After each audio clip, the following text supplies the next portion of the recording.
Sir ನಮಸ್ತೆ. ನಮಸ್ತೆ sir. ಹೇಗಿದ್ದೀರಿ ಸರ್? ಐ ಆಮ್ ಗುಡ್, ಚೆನ್ನಾಗಿದ್ದೀನಿ ಸರ್. ಸದ್ಯಕ್ಕೆ ರಮೇಶ್ ಇಂದರ್ ಒಂದು ವಿಭಿನ್ನ ಜಾನರ್ನ ಸಿನಿಮಾಗಳಲ್ಲಿ ಮಾಡ್ತಾಯಿದ್ರಿ, ಸ್ವಾಭಿಮಾನಿಗಳು ಒಂದೊಂದು ರೀತಿಯಲ್ಲಿ ಸರಿತಾಯಿದ್ರಿ. ಪರ್ಟಿಕ್ಯುಲರಾಗಿ ಸರ್ ಈ ಹಂತಕ್ಕೆ ನಿಮ್ಮ ಸಿನಿಮಾ ಜರ್ನಿನ ನೆನಪು ಮಾಡ್ಕೊಳ್ಳೋಂಥದ್ದಾದರೆ ಸರ್? ಸಿನಿಮಾ ಜರ್ನಿನ ನೆನಪು ಮಾಡ್ಕೊಳ್ಳೋದು ಅಂದರೆ ಇದು ನನಗೆ ಒಂದು 5ನೇ ಸಿನಿಮಾನೋ 6ನೇ ಸಿನಿಮಾನೋ ಕೋಟಿ ಅನ್ನೋದು. ಇದಕ್ಕೆ ಮುಂಚೆ ಒಂದು 3-4 ಫಿಲಮ್ ಮಾಡಿದ್ದೆ.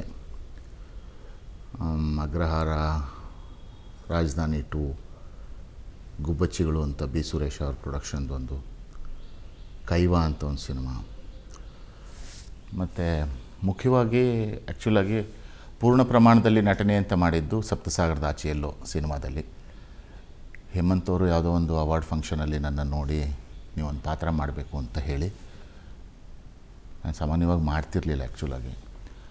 ಅವರೇ ಆಮೇಲೆ ಒಪ್ಪಿಸಿ ಮಾಡಬೇಕು ನೀವು ಅಂತ. ನನಗೆ ನಂಬಿಕೆ ಇರಲಿಲ್ಲ ಆ್ಯಕ್ಚುಲಾಗಿ, ಅವರಿಗೆ ನನ್ನ ಬಗ್ಗೆ ಹೆಚ್ಚು ನಂಬಿಕೆ ಇತ್ತು. ಇಲ್ಲ ನೀವು ಮಾಡಬಲ್ರಿ. ಮಕರಂದ್ ನಡ್ಕರ್ಣಿ ಸೈಕಲ್ ರಿಟೇಲ್ ಶಾಪ್ ಮೂಲಕ ತಿಂಗಳಿಗೆ 6 ಲಕ್ಷ ಗಳಿಸ್ತಿದ್ದಾರೆ. ನೀವು ಕೂಡ ಅವರಿಂದ ಕಲಿಬೇಕಾ? ಅವ್ರ ಜೊತೆ ವಿಡಿಯೋ ಕಾಲ್ನಲ್ಲಿ ಮಾತಾಡಬೇಕಾ? ಈಗಲೇ ಫ್ರೀಡಮ್ ಆ್ಯಪ್ ಡೌನ್ಲೋಡ್ ಮಾಡಿ ಅಂತ ಹೇಳಿ ಪಾತ್ರನ ಎಕ್ಸ್ಪ್ಲೇನ್ ಮಾಡಿ ಆಮೇಲೆ ಆ ಪಾತ್ರನ ಮಾಡಿಸಿದ್ರು. ಅದಾದಮೇಲೆ ಈಗ ಕೋಟಿ ಮಾಡಿದ್ದೀನಿ, ಭೀಮಾ ಒಂದು ಸಿನಿಮಾ ಮಾಡಿದ್ದೀನಿ ವಿಜಯ್ ಅವ್ರ ಜೊತೆ, ವಿಜಯ್ ಕುಮಾರ್ ಅವ್ರ ಜೊತೆ. ಅದರಲ್ಲಿ ಒಂದು ಸಣ್ಣ ಪಾತ್ರ. ಅದು ಪ್ರೊಡ್ಯೂಸರು ಮತ್ತು ವಿಜಯ್ ಕುಮಾರ್ ಇಬ್ಬರು ನನಗೆ ತುಂಬ ಪರಿಚಿತವ್ರು ಇದ್ದರಿಂದ ಮಾಡಬೇಕಾಯಿತು. ಕೋಟಿ ಸಿನಿಮಾ ಪರಮೇಶ್ವರು ನನಗೆ ಕಳೆದ 15 ವರ್ಷದಿಂದ ಪರಿಚಯ. ಒಟ್ಟಿಗೆ ಟೆಲಿವಿಷನ್ ಶುರು ಮಾಡಿದ್ವಿ ಅವರು ನಾನು. ಹಾಗಾಗಿ ಅವರು ನನ್ನ 2010ರಲ್ಲಿ ನಾನು ನಟಿಸಿದಂಥ ಒಂದು ಧಾರಾವಾಹಿಲಿ ಒಂದು ಪಾತ್ರ ಮಾಡಿದ್ದೆ. ನಟನೆಯೂ ಮಾಡ್ಕೊಂಡು ನಿರ್ದೇಶನನೂ ಮಾಡ್ಕೊಂಡು ಆ ಪಾತ್ರ ಮಾಡಿದ್ದೆ. ಅದಾದ ನಂತರದಲ್ಲಿ ಅವರು ಬೇರೆ ಚಾನಲ್ಗೆ ಹೋಗಿದ್ದರು, ನಾವು ಬೇರೆ ಚಾನಲ್ನಲ್ಲಿದ್ವಿ. ಬಟ್ ಒಟ್ಟಿಗೆ ಕೆಲಸ ಮಾಡಿದ್ದೀವಿ ಸುಮಾರು ವರ್ಷ. ಈ ಸಿನಿಮಾಗೆ ಕರೆದು ನೀವು ಒಂದು ಪಾತ್ರ ಮಾಡಬೇಕು, ಮುಖ್ಯವಾದ ಪಾತ್ರ ಅಂತ ಹೇಳಿ ಕೋಟಿ ಸಿನಿಮಾಗೆ ಕರೆದ್ರು. ಹಾಗಾಗಿ ಈ ಪಾತ್ರ ಆಗಿತ್ತು.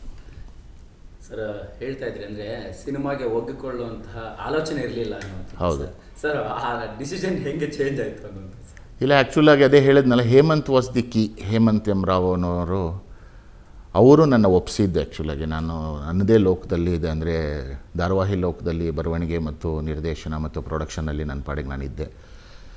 ಅವ್ರು ಬಂದು ಇಲ್ಲ ನೀವು ಮಾಡಲೇಬೇಕು ಅಂತ ಹೇಳಿ ನನ್ನ ಡೇಟ್ಸನ್ನು ಅಡ್ಜಸ್ಟ್ ಮಾಡಿಕೊಂಡು ನನ್ನ ಅನುಕೂಲಕ್ಕೆ ತಕ್ಕ ಹಾಗೆ ಶೂಟಿಂಗ್ ಮಾಡಿ ತುಂಬ ಕಂಫರ್ಟ್ ಝೋನಲ್ಲಿಟ್ಟು ತುಂಬ ಚೆನ್ನಾಗಿ ಆ ಪಾತ್ರನ ಅವರು ಮಾಡಿಸ್ಕೊಂಡ್ರು. ನಾನು ಅದಾದಮೇಲೆ ನಾನೇನು ವಿಚಾರ ಮಾಡಿಲ್ಲ. ಅದು ಪಾಡಿಗೆ ಅದೊಂದು ಸಿನಿಮಾ ಆಗುತ್ತೆ, ಅದಾದಮೇಲೆ ನನ್ನ ಪಾಡಿಗೆ ನಾನು ಮತ್ತು ಧಾರಾವಾಹಿ ಕೆಲಸಗಳಲ್ಲಿ ಬ್ಯುಸಿ ಇರ್ತೀನಿ ಅಂತ ಅಂದ್ಕೊಂಡಿದ್ದೆ. ಬಟ್ ಅದಾದಮೇಲೆ ಒಂದಷ್ಟು ಪಾತ್ರಗಳು ತಾನಾಗಿ ಅರಸಿ ಬಂದವು. ಒಂದಷ್ಟನ್ನು ಒಪ್ಕೊಂಡಿದ್ದೀನಿ, ಒಂದಷ್ಟನ್ನು ಬಿಟ್ಟಿದ್ದೀನಿ. ಬಟ್ ಪರಮೇಶ್ವರ್ ಅವರು ಹೇಳಿದಾಗ ಅವ್ರ ಬಗ್ಗೆಗೆ ನನಗೆ ಮೊದಲಿಂದ ಇದ್ದಂಥ, ಪರಮೇಶ್ವರ್ ಅವ್ರದ್ದು ನಂದು ಬರೀ ವ್ಯಾವಹಾರಿಕವಾದ ಸಂಬಂಧ ಅಲ್ಲ, ಸ್ನೇಹನೂ ಇದೆ. ನಾವಿಬ್ಬರು ಒಳ್ಳೆಯ ಸ್ನೇಹಿತರಾಗಿದ್ದೀವಿ ಮೊದಲಿಂದನೂ, ಈಗಲೂ ಹಾಗೇ ಇದ್ದೀವಿ. ಹಾಗಾಗಿ ಅವ್ರು ಹೇಳಿದಾಗ ನಾನು ಇಲ್ಲ ಅಂತ ನಿರಾಕರಿಸೋಕ್ಕಾಗಲಿಲ್ಲ, ಮತ್ತು ಮಾಡ್ತೀನಿ ಅಂತ ಹೇಳಿದೆ ಅಷ್ಟೇ.